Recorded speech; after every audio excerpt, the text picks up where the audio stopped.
Alright, welcome to my one and only lawn care video. Secrets to a great lawn. Why secrets to a great lawn? When I was a kid, we grew up on Holly Road in Marshfield, and every year my dad would go out and buy 2 bags of lime and 2 bags of Scott's fertilizer, and he would put them all on the ground and nothing would happen. And he would spend the rest of the year wondering why we have a crap lawn. So a couple of years ago, after we moved into our new house, I decided I wanted to renovate the lawn and wasn't really sure how, but I needed to find ways to do it where I did it one time. The ideas had to be bulletproof. I don't have the time, energy, or money to do this more than once. So I researched and researched for about 2 years and found out everything I could about it. And then this summer I spent trying my best to renovate my yard. And what sort of prompted me to make a video about it is a lot of people passing by asking questions, usually the wrong questions. A lot of trips to Lowe's and Home Depot watching people buy products at various times, and I just wanted to say something to them. They were wasting their time and money. And also driving back and forth to Marshfield every day and passing all of these lawns in July and August, and everybody's running their sprinklers all day and all of their lawns are brown. All of their lawns but mine. So anyways, I wanted to just put together this video. I wanted to be as clear and concise and short as possible and just give you an overview of what I did to renovate my lawn. And then the second half of the video will be how to keep it green all year round and not have to water it. All right, so let me just put a disclaimer out there because I want to encourage you that you can do this. I have one knee that needs to be replaced and probably never will. I have another knee that gives out on me all the time. I have a back injury, I have a groin injury, I have fluid in both legs and my left arm that hurt all the time. I can barely lift my left arm above my shoulder, and I can't bend over to pick up a pencil. Last week I was weeding our front walkway, our stone walkway, and my 11-year-old walks by me and says, "How did you get down there?" And she wasn't joking. So all in all, I'm pretty broken for somebody my age. My budget for this lawn was $0, so every penny that I spent, I was over budget. I own 0 tools. I think we have a hammer and a couple of wrenches, and I own a lawnmower. So luckily I have this awesome neighbor next door, and he lent me his wheelbarrow and a shovel and a thatch rake. I am not handy at all. I have a brother-in-law that can fix or build anything. I live in a neighborhood where everybody repairs their own cars and fixes their own houses. Can't do that to save my life. And I'm not really a lawn person. I've been mowing a lawn since 1979, and at that time was for an allowance. And then have mowed my mother's lawn in Marshfield and wherever I've lived, but I'm not some kind of lawn guru. I just really decided to spend a year or two obsessing about this so that I could get it right the first time and keep it right. So why would I tell people on YouTube, perfect strangers, all this information? Because you can do it too. You are probably in a better position to make this happen than I was. So don't be intimidated or afraid. Just do it. All right, so here we are. It's October 26th. Pretty much too late to do a lot of lawn renovation. So what can you do? You can do a bunch of boring stuff. You can buy a couple bags of lime if you live here in the Northeast. You can see a pine tree from your house, or you're surrounded by pine trees, put down a couple bags of lime. Everything that I'm talking about in this video is pertaining to cool season grasses. This information is for my friends and neighbors on Facebook. We live in the Northeast, and we deal with cool season grasses. In America, there's cool season grasses, and then there's a transition zone, and then there's warm season grasses. So if you live in Florida and you're watching this, you have a completely different type of grass, and I have no idea how to take care of it. It's a completely different world. It might as well be Mars. All right, so more boring stuff. You can get a soil test. You can go on Amazon and get a order a $30 lawn kit. They send it to your house. You take it outside. You fill up a couple little plastic containers with dirt. You put it in a package that they give you to just shove in your mailbox and send it away. I think they pay for the postage. And then a week or two later, I think, 6 to 8 days, they email you a soil test. And they will tell you if you need lime on your lawn, or if you don't. They will tell you the different levels of nitrogen and phosphorus and potassium and what your lawn actually needs instead of just doing guesswork. So you could do that if you want. Another huge thing I would start with, and you could spend a whole year doing this, get rid of the weeds in your lawn. Right now, all of the weeds are dying. Most weeds die in the winter. Some come back like dandelions, but mostly all of your weeds are just going to die. However, underneath the ground, there are tons and tons of weed seeds all waiting to pop up next spring. So what you want to do is you buy a couple bags of something called Barricade. It's a pre-emergent.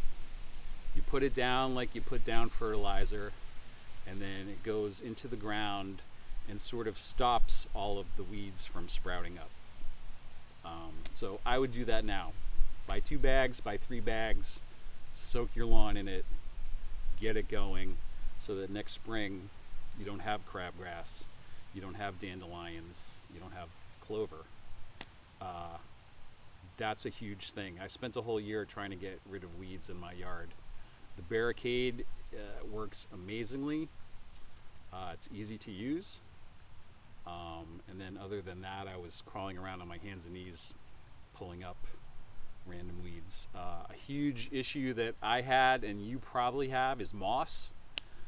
Where we're sitting right now, these hills were completely covered in moss to the point where I had to actually take a shovel and dig it all out.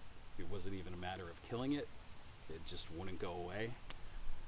Most likely in your lawn, though, the moss sits between the grass blades. And you really don't notice it till you get right up on it and you look down in it and you put your hands in there. And it's moss. And moss is like a blanket that just sits on your yard.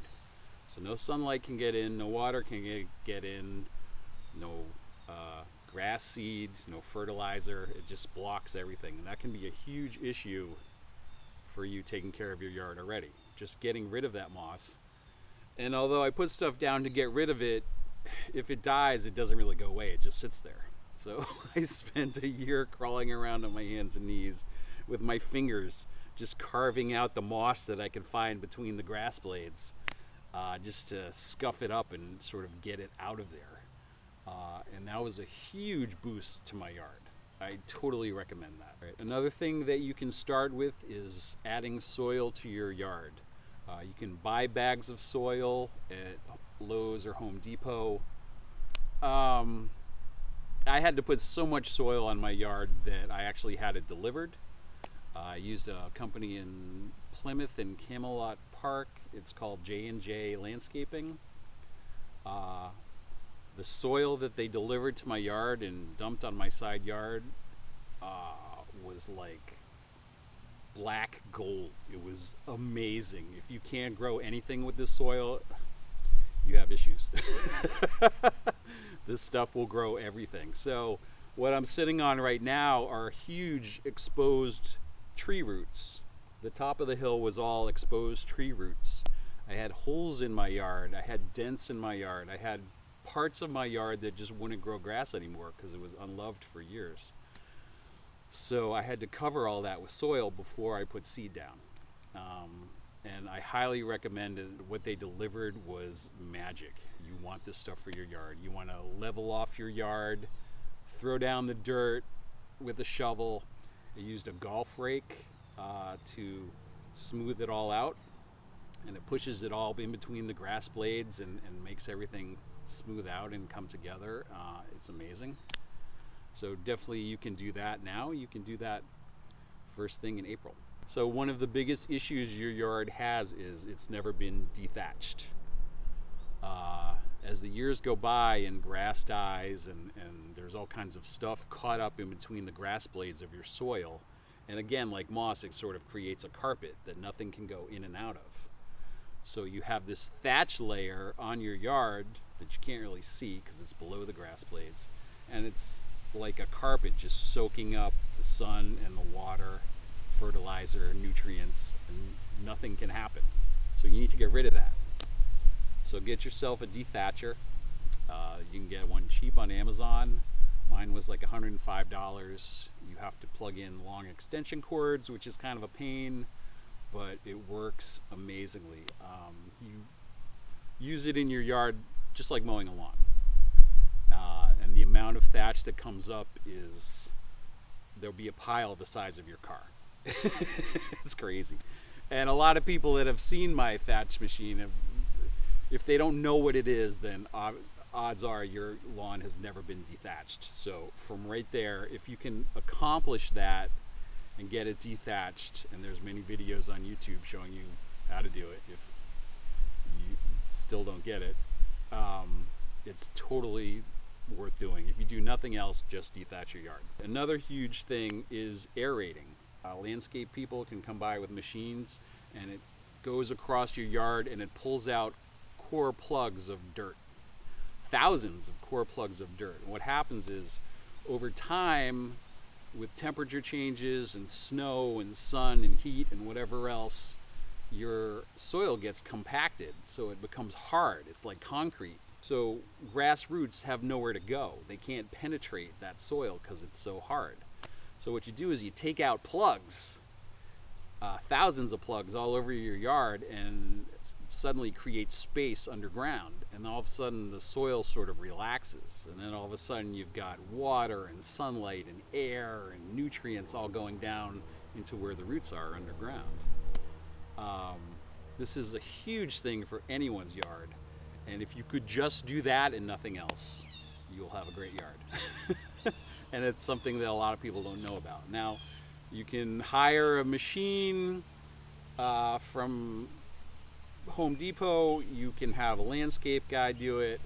I have no money, so I bought a $30 aerating stick that I push into the ground with my foot, and I pull it up, and I do 1 square yard at a time. This yard has 13,000 square feet. It was a lot of work, but it was the most beneficial thing that I've done for this yard besides de-thatching. So please figure out a way to aerate your lawn. Hire somebody if you have to, or just do what I did. It takes a while. I would just pick out a small part of my yard and aerate for 20 minutes. And this went over a week or two, and I was done. But I can't tell you how beneficial that is for your yard. Now we're getting to the big thing, grass seed. When people walk by my house, they say, "What kind of grass seed did you use?" As if that was the only thing that made this lawn what it is. And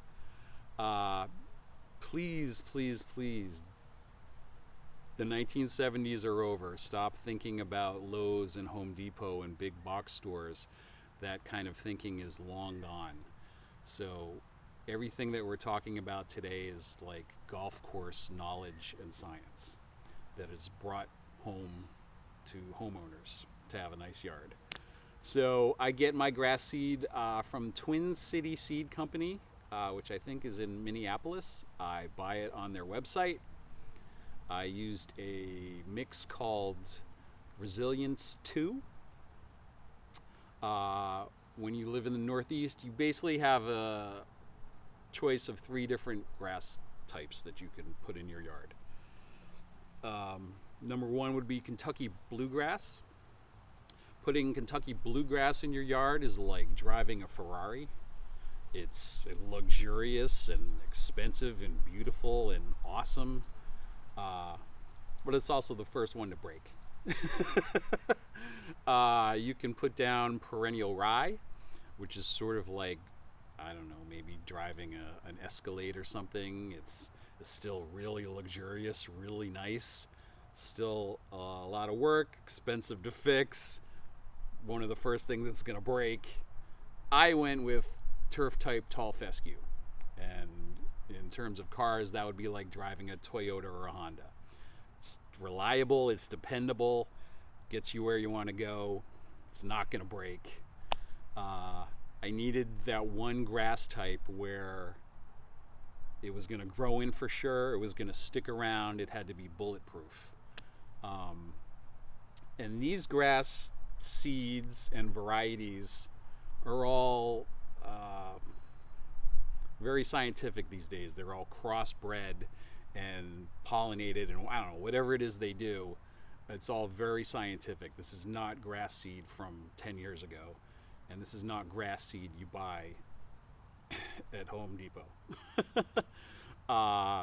Resilience 2 from Twin City Seed Company is absolutely amazing. My grass seed, turf type tall fescue, is supposed to germinate in 7 to 14 days, and this actually germinates in 4. So if I plant something on a Monday, by Thursday I expect to see it popping out of the ground. It doesn't need to be watered. It resists drought, it resists foot traffic, it resists disease, it loves the sun, it doesn't care about sun or shade. All of the stuff that you have to deal with other grass seed is gone.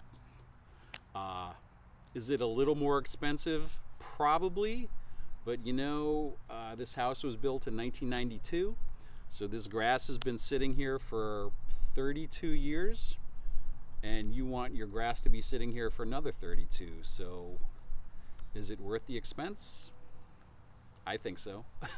Unless you want to just keep buying grass seed every single year because it's not working. Stay away from Scott's, all the easy starter, all of that stuff. There's a lot of other good grass seeds. GCI makes really great stuff. Jonathan Green is sort of middle ground. What I did shy away from was I really wanted to get something called Blackout. I think you can get that from lawnlife.com. It is the darkest grass seed you can buy. They didn't really have it in tall fescue that I could find, so I didn't use it. A lot of people kill off their entire lawn and then they start again, and I wasn't really up for doing that. Renovating was hard enough. I didn't want to kill everything and then start all over from scratch. And that's kind of what you do with really, really dark cultivars or varieties of grass seeds. So Resilience 2, I mean, it had the 1, 2, and 4 top varieties in the United States at one point. It's really good stuff. Anything that you buy from Twin City Seed is amazing. You can go with Kentucky bluegrass, you can go with perennial rye, you can actually mix the two. But I just wanted something absolutely bulletproof, and no one has walked by this house and not absolutely thought it looked amazing. So tall fescue is the one that you don't have to worry about. Least maintenance, but absolutely beautiful. All right, let's talk about irrigation. So you're going to plant grass seed. I do not have irrigation. And to plant all this grass seed all summer, I really couldn't afford hoses and sprinklers because you have to put it all over your yard. So I was doing sort of one section of my yard at a time. And so I ended up buying a 10-pack of Orbit sprinklers. Orbit sprinklers are the ones you want to use, and they're like 15 bucks a piece. I bought a 10-pack of those, and I ended up buying 3 more. So I had 13 sprinklers altogether. We have well water, so there's not a lot of water pressure here. So in the backyard, I had them I had 4 sprinklers, each hooked up to 1 hose, and then in the front yard, I had 4 hoses, each hooked up to 2 sprinklers. That's the most I could run. Some people run 6 sprinklers, not here.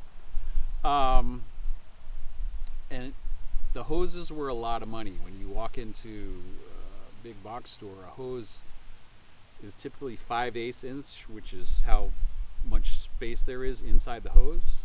and it's not enough, especially when you have well water. So I had to buy 3/4 inch, which was fatter, and they were more expensive, and I had to buy like 16 of those. And they're not cheap. So I actually had to do my lawn one section at a time, just as I was able to afford hoses and sprinklers, because once you put seed down, you can't walk on it for 3 weeks. So it's got to go in your yard and just sit there. Now, one of the more important things as well is you need water timers. So in the front yard and the backyard faucets, I have water timers. It's something called Beehive, and each water timer has 4 little outlets. They each work one at a time, and it's all hooked up to your phone, so I can control this while I'm at work in Marshfield. I can control this inside the house. I actually turn the water on and off from my phone. So important if you're gonna put down grass seed in your yard and try and renovate it. Grass seed needs to be wet, soaking wet for 3 weeks. 24 hours a day, 7 days a week. So you need these sprinklers going off 4 times a day for 3 weeks. So get yourself really good water timers. Yes, it's not cheap. But if I didn't do it, I wouldn't be sitting here talking to you right now, because it's invaluable. All right, so let's talk the process. You've de-thatched your yard, you've aerated your yard, you put down some soil to smooth things out, or put some nice soil in sections that weren't growing any grass. Now you're ready to put seed down. What do you do? This is called the process.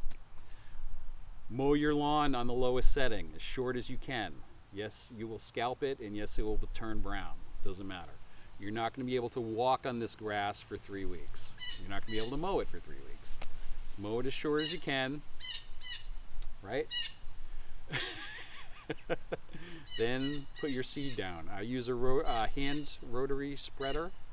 If you use a drop spreader or a regular spreader that people use in their yards, that's great, but I like the control of where this is exactly going to go with my seed. I bought a 50-pound bag from Twin City Seed, and I've used all that. And once you apply it like you're applying fertilizer to your yard, get it all over your yard, then you're supposed to rake it in, which really means you just drag the rake over it. You don't actually rake it in, you just drag it over it. You want all of the seed falling in between the grass blades, and what you want is seed to soil contact. The only way that seed is going to grow if it's pushed into the soil. A lot of people will take a roller and roll their yard. I didn't have the money or want to spend the money this year. It was like 80 or 90 bucks on top of everything else, and so for smaller sections of my yard, I would just go around and stomp on all the grass seed. Especially if it was bare ground and there was no grass seed there to begin with. So you put that grass seed down, then you put starter fertilizer down. This is the only time I use Scott's brand. You can use Scott's brand starter fertilizer. It's got weed preventer in it. Put that down like you're putting down fertilizer. Then the big trick is to cover that. So what you want to do, and what I did, and again is relatively expensive, is you want to buy as many bales of peat moss as you can. A 3 cubic yard bale of peat moss is like 25 bucks, and my yard needed about 20 of them. So, and then I bought a compost spreader. I bought the cheap one on Amazon for 30 bucks, and you put this in your yard, you fill it with the compost, and then you push it around your yard, and what you're basically doing is covering all of the grass seed in your yard with peat moss. Why? Number one, you don't want the birds eating your seed, so it's all covered.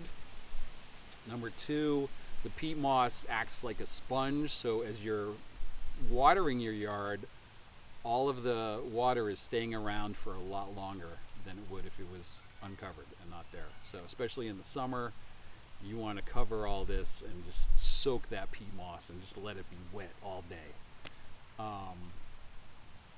It's sort of the key to really making this grass grow. And a lot of people come to me and say, I can't get my grass to grow. And you're not covering it. Cover it with peat moss. And then after that, you are watering for 3 weeks. I set my sprinklers 4 times a day for each sprinkler. I had 4 in the back going and 4 in the front going, and those were attached to 2 sprinklers, so there were 8 in the front and 4 in the back. Each one goes off one at a time. Start at like 5 in the morning, and I would water for a half hour, and then 10 o'clock in the morning, 1 in the afternoon, and 4 in the afternoon, all for a half hour, each sprinkler. And then what I would also do is I had a hose hooked up. It wasn't actually hooked up because I ran out of outlets, but I would have to unhook one and then attach my hose.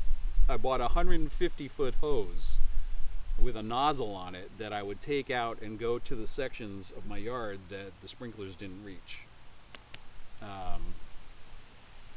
I would do that at 5 in the morning. I would come home at 1 in the afternoon at lunch and do it, and I would do it at 8 o'clock at night. Everything's got to be soaking wet for 3 weeks. After 3 weeks, you're all done. Now, then you can do your first mow, and you want to be really gentle with it, and then you're off to the races. And although somebody congratulated me on my first mow this summer, what I ended up saying was, really, it's not the finish line, it's the beginning.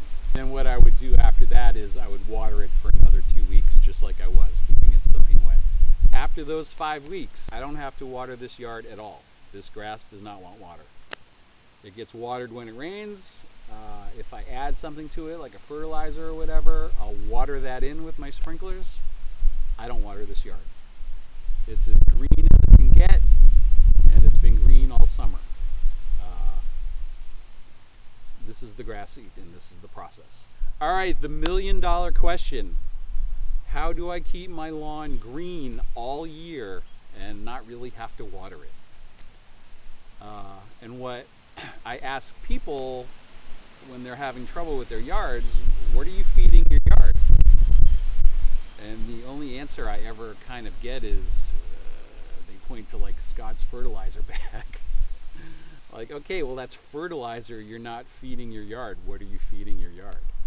And this is what separates, you know, a great lawn from it's brown all summer and I keep watering it. So, soil amendments. So, stuff that you're going to feed your soil. You're sort of really feeding the grass as well, but it's trying to turn your soil into that dark, black, you know, raised garden bed kind of soil that you can grow tomatoes and you can grow anything with. You're trying to take your crap soil and turn it into that. So what I use, you can do a granular form, which you can put into your little spreader and walk around. But I really liked the idea of using a backpack sprayer. Now I started with a 1-gallon pump that cost me $15, I think at Lowe's. And then finally I graduated to a backpack sprayer. And those start at $60, or you can go get the one that everybody gets, which is more expensive, but totally worth it.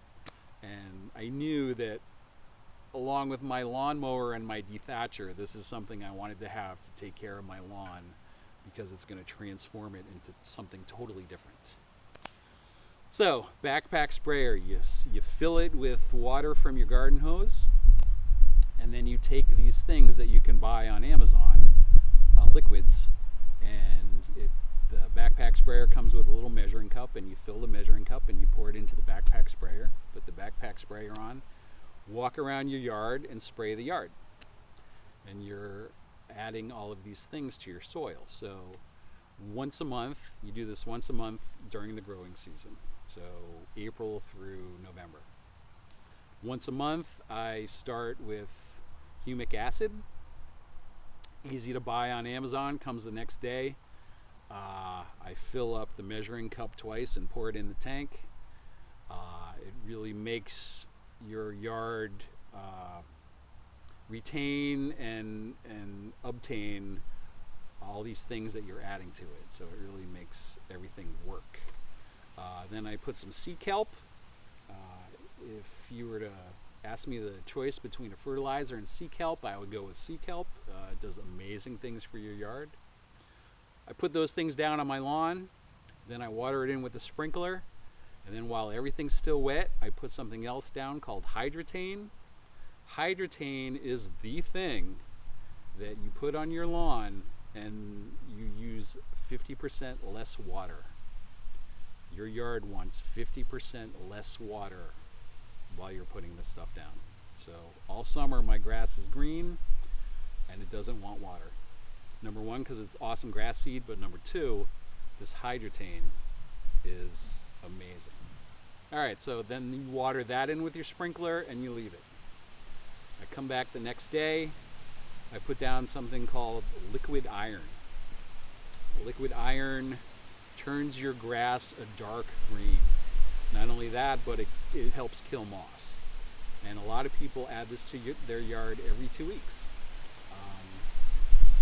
You can don't abuse that. I mean, do 2 weeks and then 2 weeks and 2 weeks and then maybe stop for a month. But you can put this down a lot. My lawn is dark green and we're going into November here. And a lot of that has to do with liquid iron. Again, put it down, don't water it in, let it sit for like 24 hours and then the next day turn your sprinklers on and water it in a little bit. And it's amazing. And then the last thing I do every month is Epsom salt. Yes, the stuff that you like to take a bubble bath with. I was at Home Depot buying 10 bags of this stuff and the woman's like, there's a big bubble bath today. I'm like, no, I'm keeping my yard green in the middle of July. And that just goes out like in your rotary spreader. It's granules. It's actually magnesium sulfate, which your lawn loves. And just put it all over your yard. All of these things once a month keeps your yard looking like this. Do it. All right, so there's many other things that you can get into for soil amendments. At some point I'd like to get into plant growth regulator, which actually stops your lawn from growing. It doesn't so much stop it, it just slows it down so much that if you went on vacation, instead of inches, it would grow centimeters over a week or two. But what happens is once it stops growing, it takes all of that energy that it used to grow and it uses it towards drought and foot traffic and fighting disease, and it turns another shade darker green. It's amazing. But your lawn has to be fully mature. This lawn won't be fully mature for 2 growing seasons, so the summer of 2026, this lawn will be fully mature and ready for my crazy dog and my crazy kids and whatever else life brings. But the thing about soil amendments is I love to just discover new things. I'm going to put gypsum down all in my front yard to fight sand and salt from the snowplows this winter. Or dog pee from people walking their dogs past my house. Gypsum sort of helps flush everything out, which is amazing. So there's so many soil amendments that you can find. I put down silica a couple of weeks ago, which strengthens the cellular walls of the grass. Biochar, humichar, all of these things. I love to just go out once a week and see what can I put on my lawn to help it. It's fun. It's really fun because it's something that wasn't really known before, and then suddenly you have this amazing lawn. All right, so you've done the whole process, and the summer is over, and you're getting into fall. September 1st, this year I did something called a nitrogen blitz. Every Saturday in September, I would go to Lowe's and I would buy 2 bags of ammonium sulfate, which is a form of nitrogen. And I would put them down like you put down fertilizer. And then I would water it all in.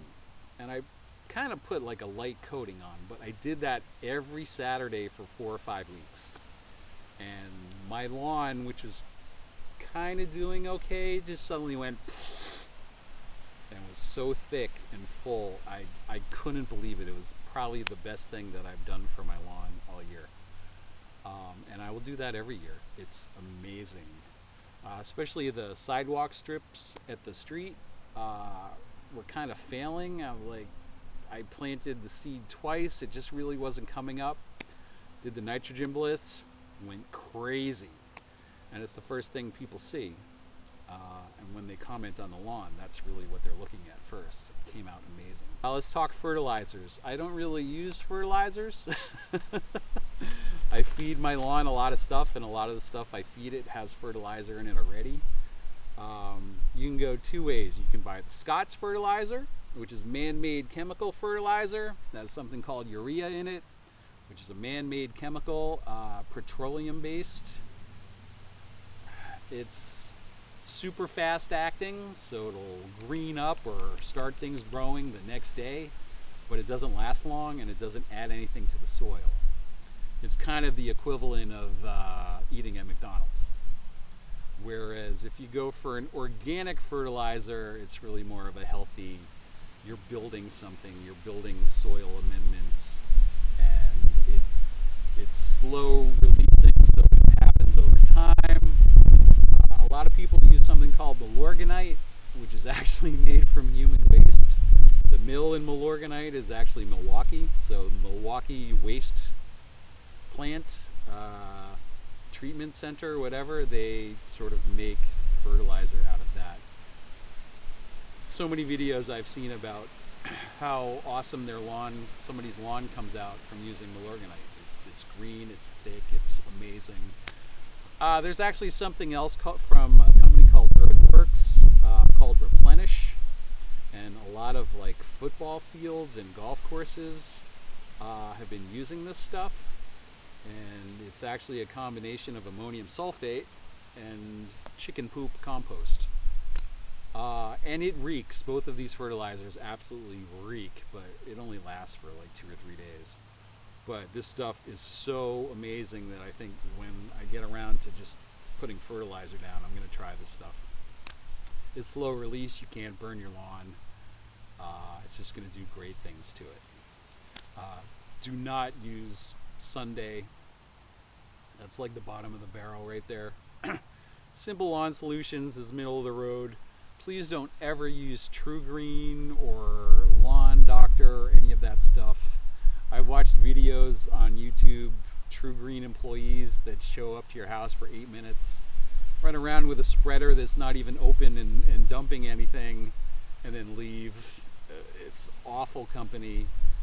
Looking up what they put on your lawn, I found the words cancer causing and birth defects. So stay away from that. I see True Green trucks on the highway all the time. I'm like, oh God, please no. Get yourself something organic. Yearly maintenance. So you've got your whole lawn renovated. What happens the next year? What's going to be happening in the future? This November I'll put down the Barricade pre-emergent, which will help with winter weeds. I'll probably put it down again at the end of January or early February.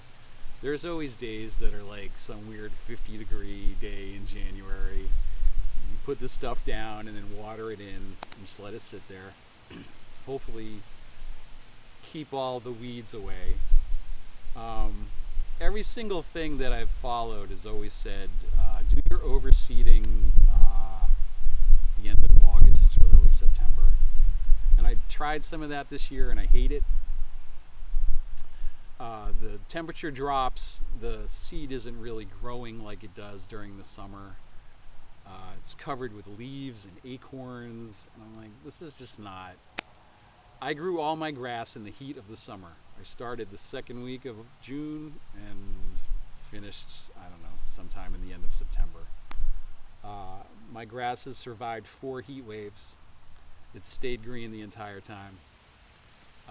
I'm much more a fan of, so I'm going to get rid of the weeds in the spring. June 1st, I'm going to overseed again, or in my case, I have to seed my side yard, which I haven't got to yet. And I'm going to spend 6 weeks letting all that grow in and really watering the crap out of it. And then September 1st, do another nitrogen blitz. And then that November, put some more pre-emergent down. That's it. Once a month, I always try and go for the first of the month. I'll walk around with my backpack sprayer and use those 5 things to enhance the soil, but really enhance that grass.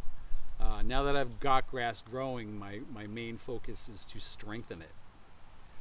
Grass roots should grow 4 to 6 inches below the surface. I want this grass as strong as possible. Our crazy dog is a border collie mix. You can imagine what this crazy girl does in our backyard, running around like a cuckoo. I've got 2 crazy kids. I want to make sure that this yard is not all completely ripped up and dead. So that's going to be sort of my goal. And lastly, on my list, I found out a lot about most of this stuff from YouTube videos. I watch a lot of YouTube videos about it. You have to be picky about who you follow and who you watch. There's a lot of misinformation. As in anything with the internet, there's a lot of stupidity. So I picked certain people that I follow. You have to look at what their yard looks like. If you're going to take advice from me, you got to look at my yard and say, does this guy actually know what he's doing? There's one guy on there, he calls himself YARDBRAH, and my kids call him the giggly guy. He takes what he does very seriously, but he doesn't take himself too seriously, so I really like that. But his yard is amazing, and he knows exactly what he's doing. And 99% of what I've learned about this is from him. So YARDBRAH, check him out on YouTube, watch his videos. I will do a link to 3 of his videos that I've already talked about today in terms of the process, putting stuff in a backpack sprayer, and then irrigation. You can listen to him talk about it. He's really awesome. Lawn Ginja, which I think is a play on ninja and the fact that he has red hair. I don't know, Ginja. He knows some good stuff. Ryan Knorr is pretty famous for knowing a lot of good things and has his own lawn care line that you can buy. I don't know, products. There's a guy, his name's Greg, who was a superintendent of a golf course for 35 years. And this guy knows what he's doing. So if I'm going to get any advice from anyone, I'd rather hear it from the superintendent of a golf course than some guy down the street that's telling me just to fertilize and mow. All right, so that's it. I hope you got something out of this. If you did, please pass it along to a neighbor or a friend. I would be very happy to be driving home to my neighborhood and have my yard look the worst of everyone else's.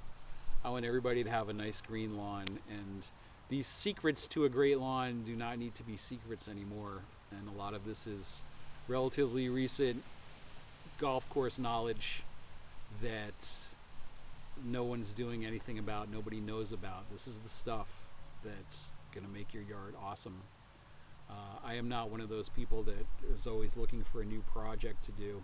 I just wanted to get myself a great lawn and then just keep it up. And you can do that too. So good luck.